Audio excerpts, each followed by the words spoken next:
Good morning, this is Saurajit and welcome back to my channel Riders Footsteps. I hope everyone doing great. গতকালের যে ভিডিওটা ছিল সেটা তোমরা অবশ্যই এতক্ষণ দেখে নিয়েছো। যদি না দেখে থাকো তাহলে আই বাটনে লিঙ্ক থাকবে, দেখে নেবে।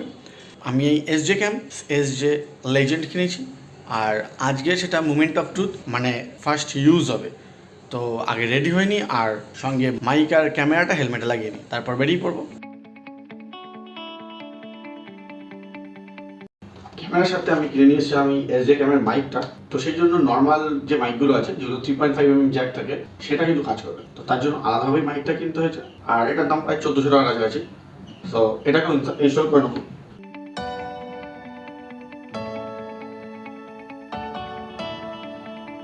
সো ক্যামেরা ইনস্টল করা কমপ্লিট আর এবার জাস্ট বেরিয়ে পড়তে হবে। তো চলো ডাইরেক্ট বাইকে দেখা হচ্ছে। তো বেরিয়ে পড়েছি, বেরোতে একটু দেরি হয়ে গেল। ইউজুয়ালি ক্যামেরাটা অলওয়েজ সেট করাই থাকে, কিন্তু আজকে ওটাও ইনস্টল করতে হলো, মাইকটাও ইনস্টল করতে বেশ ভালোই সময় লাগলো, বাট আফটার অল হয়ে গেছে। এবার হওয়ার পরে কী ধরনের অডিও আসছে তা আমি জানি না। মাইকটা যে কাজ করছে এটা বলতে পারি, কারণ আমি অলরেডি গতকাল রাতেই চেক করে নিয়েছিলাম মাইকটা কাজ করছে। কিন্তু এটা একটা খুব ইম্পর্টেন্ট কনসেপ্ট, সেটা হচ্ছে মাইক তখনই কাজ করবে, মানে এক্সটার্নাল মাইক Sjcam-এর সঙ্গে তখনই কাজ করবে যখন জাইরো অফ থাকবে। জাইরো সেন্সার যদি অন থাকে তাহলে এক্সটার্নাল মাইক কাজ করে না।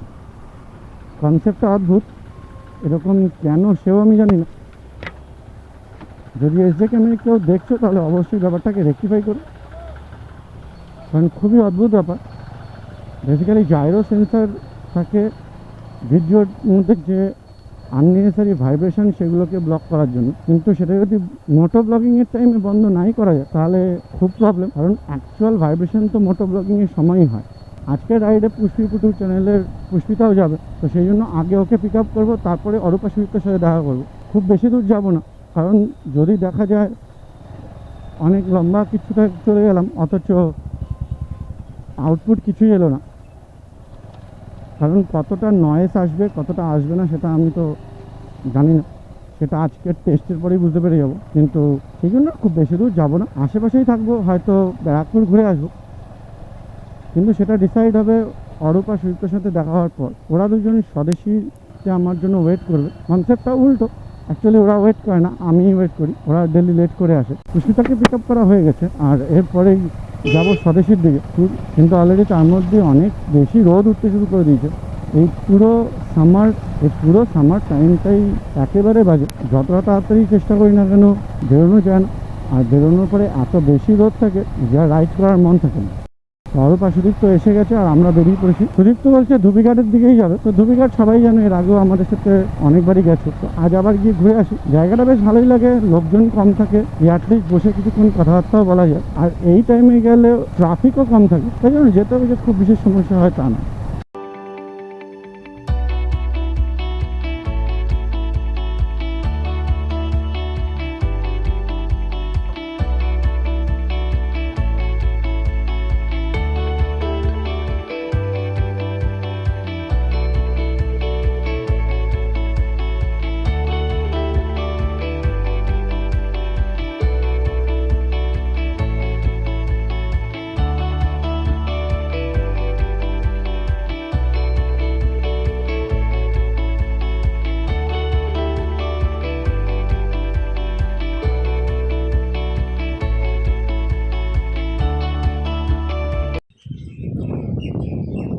আমরা এসে গেছি মঙ্গল পান্ডে ঘাটে।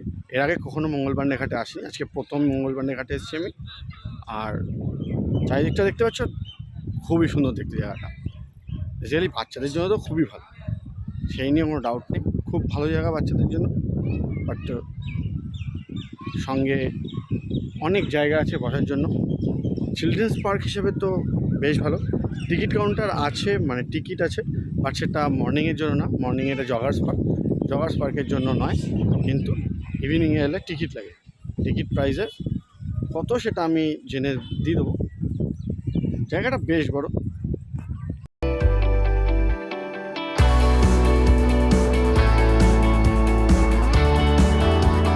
আমি অরূপকে ডেকে নিয়ে এসেছি, কারণ এখানে একটা ম্যানুয়াল জিম আছে। আর অরূপ তো জানোই, যারা অরূপকে ইনস্টাগ্রামে ফলো করা তারা দেখতে পাবে যে অরূপ রোজই প্রায় জিমে যায়, আমি তো যাই না, অর্ধেক দিন আমি জিম যাই না। তো এখানে একটা ম্যানুয়াল জিম আছে, সেখানে অরূপকে ডেকে নিয়ে এসেছি জিম করার জন্য। অরূপ জিম করবে আর আমি দেখবো।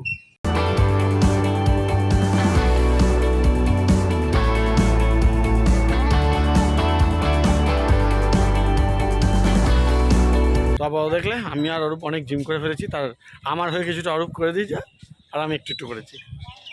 অনেক দিন জিম যাই না, জিম না গিয়ে গিয়ে এই অবস্থা হয়েছে।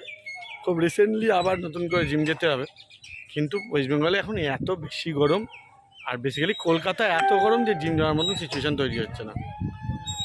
মেবি খুব তাড়াতাড়ি হয়তো আবার জিম যেতে লাগবে।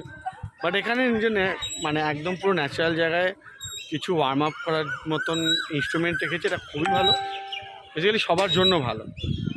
আর পাশে খোলা গঙ্গা, সামনে ওয়ার্ম আপ করার মতন অনেক ইনস্ট্রুমেন্টই আছে। আই গেস ইউজ করতেও ভালো লাগবে, বাট আমাদের বাড়ি থেকে অনেকটাই দূর, তো ডেলি এসে এখানে তো আর করা যাবে না, সানডে রাইডেই ঠিক আছে। আমরা মঙ্গল পান্ডেতে এসেছিলাম, বেশ কিছুক্ষণ হয়ে গেছে, এসছি 6:20-তে, এখন বাজে প্রায় 7:39।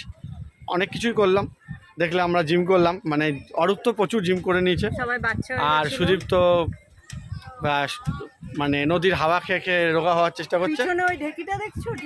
হ্যাঁ, আমরা ঢেকিও চলেছি, সেটার স্টোরি দেখতে হবে ইনস্টাগ্রামের আইডি স্ক্রিনের তলায় আছে। আর চলো বাড়ির দিকে বেরিয়ে পড়ি।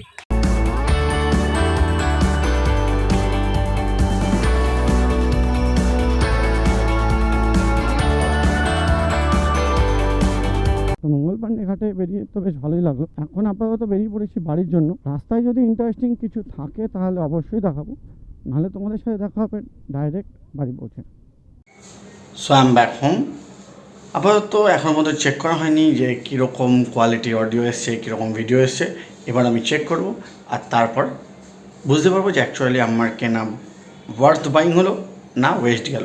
আর সেটা তোমরা এতক্ষণ জানতে পেরে গেছো, কারণ অলরেডি তোমরা ভিডিওটা, এটা হচ্ছে লাস্ট সিন। তো I hope you enjoy the video. If you enjoy, hit like and do subscribe. Thank you making me part of your day. I'll see you soon to the next vlog.